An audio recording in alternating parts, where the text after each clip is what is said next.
नमस्कार, आप देख रहे हैं BP news Azamgarh Purvanchal YouTube channel. मैं विजय प्रताप यादव। आइए हम आपको ले चलते हैं खबरों की दुनिया में। धन्यवाद। रोशनी इलेक्ट्रॉनिक दुकान चांदपट्टी बाजार में शिव मंदिर के सामने सड़क के पूर्व पटरी पर इस दुकान पर fridge, washing machine, LED TV, DDH छतरी, आटा चक्की मशीन, मिक्सर, प्रेस, पंखा, कूलर आदि इलेक्ट्रॉनिक के छोटे बड़े सामान उचित रेट पर ब्रांडेड कंपनियों के उपलब्ध हैं। बात है इतना ही नहीं बल्कि देश में लोकसभा व राज्यों में विधानसभा आम चुनाव के साथ साथ खासकर उपचुनावों में तो अब ये कार्य काफी खुलकर किया जा रहा है और ये सब हमें हाल ही में हुए यूपी के उपचुनाव में काफी कुछ देखने के लिए मिला है। और इस बार महाराष्ट्र स्टेट में विधानसभा के हुए आम चुनाव में भी इसको लेकर काफी आवाजें उठाई जा रही है। ये अपने देश में यहाँ लोकतंत्र के लिए बहुत बड़ी खतरे की घंटी भी है। ऐसी स्थिति में अब हमारी पार्टी ने ये फैसला लिया है कि जब तक देश में फर्जी वोटों को डालने से रोकने के लिए देश के चुनाव आयोग द्वारा कोई सख्त कदम नहीं उठाए जाते हैं तो तब तक हमारी पार्टी देश में खासकर अब कोई भी उपचुनाव नहीं लड़ेगी। मैं उपचुनाव की बात कर रही हूँ, बाई इलेक्शन की। तो तब तक हमारी पार्टी देश में खासकर अब कोई भी उपचुनाव नहीं लड़ेगी। जबकि आम चुनाव में जो जब जनरल इलेक्शन होते हैं, जबकि आम चुनाव में इस मामले में थोड़ा बचाव जरूर हो जाता है क्योंकि इनका अर्थात सरकारी मशीनरी का सत्ता परिवर्तन के डर की वजह से जब जनरल इलेक्शन होता है, जो पार्टी पावर में होती है जरूरी नहीं है कि वो पार्टी पावर में फिर से लौट के आ जाए,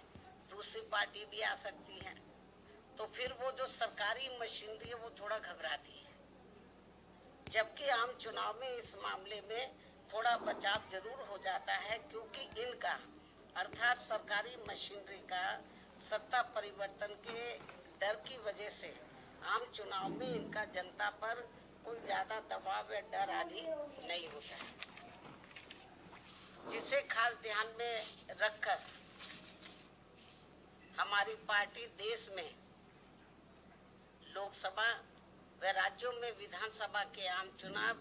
तथा स्थानीय निकायों के भी चुनाव पूरी तैयारी व दमदारी के साथ लड़ेगी। इसके साथ ही यहाँ मैं ये भी कहना चाहती हूँ कि यूपी में सन 2007 में बीएसपी की अकेले ही पूर्ण बहुमत की सरकार बनने के बाद से कांग्रेस, बीजेपी व इनके समर्थक सभी जातिवादी पार्टियां ये सोचकर काफी घबराने लगी थी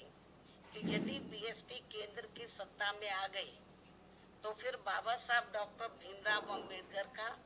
व इनके अनुयायी रहे मान्यवर श्री कांशीराम जी का भी हर मामले में अधूरा रहा सपना जरूर साकार हो जाएगा, जिसे रोकने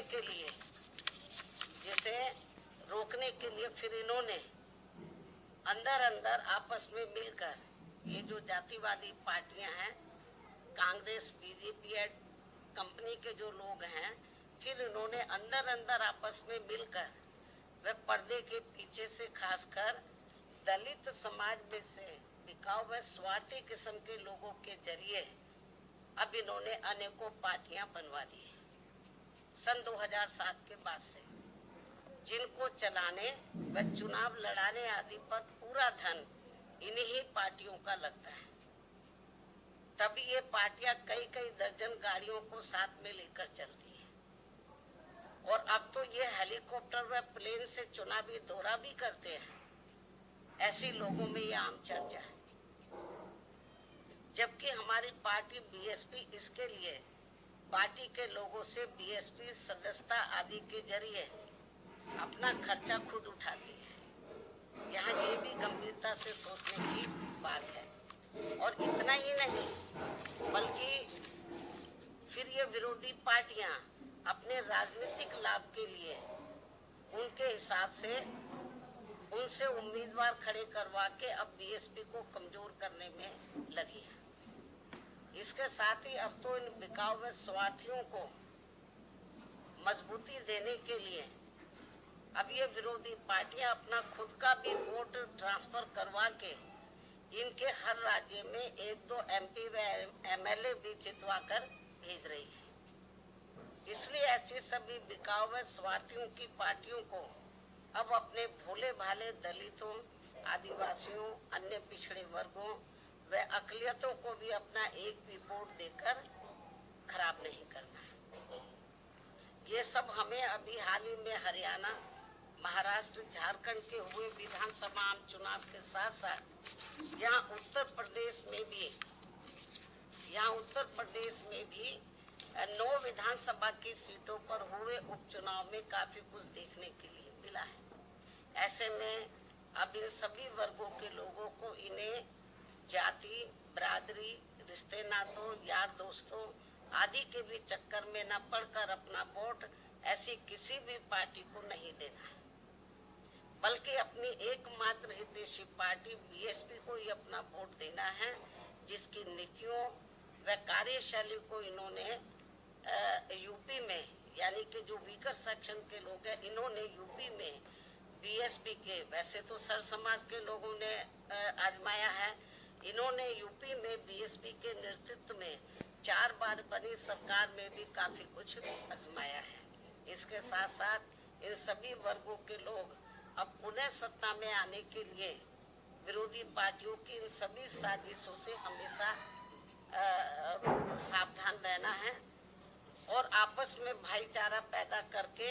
अपनी पार्टी बीएसपी को हर मामले में जरूर मजबूत बनाना है तथा इनके इन सभी साजिशों से ये लोग हमेशा सावधान भी रहें। वर्तमान में समय की यही मांग है और सर्वजन हिताय व सर्वजन सुखाय के लिए इसकी ये खास जरूरत भी है। और अब मैं विरोधियों की इन सभी साजिशों के बीच अपनी पार्टी के लोगों ने अपने उम्मीदवारों को यहाँ उत्तर प्रदेश में, महाराष्ट्र में, झारखंड में और खासकर उत्तर प्रदेश में जो 9 विधानसभा की सीटों पर बाई इलेक्शन हुए, तो इन सभी सीटों पर अपनी पार्टी के लोगों ने अपने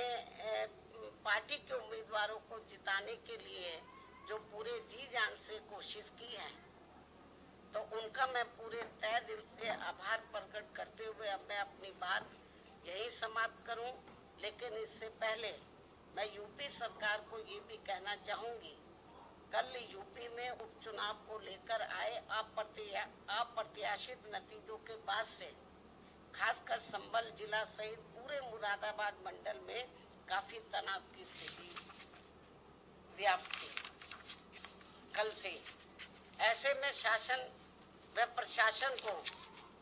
संभल में मस्जिद व मंदिर विवाद को लेकर सर्वे कराने का कार्य आगे बढ़ाना चाहिए था, जो तो ये ज्यादा बेहतर होता है। लेकिन ऐसा ना करके जो आज वहाँ सर्वे के दौरान जो कुछ भी बवाल हुआ है, हिंसा हुई है, तो उसके लिए यूपी का शासन व प्रशासन पूरी तरह से जिम्मेवार है। ये अति निंदनीय है।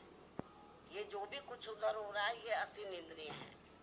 जबकि ये काम दोनों पक्षों को साथ में लेकर शांतिमय ढंग से किया जाना चाहिए था, जो नहीं किया जा रहा है। ऐसे में अब मैं खासकर संभल के सभी लोगों से वहाँ शांति व्यवस्था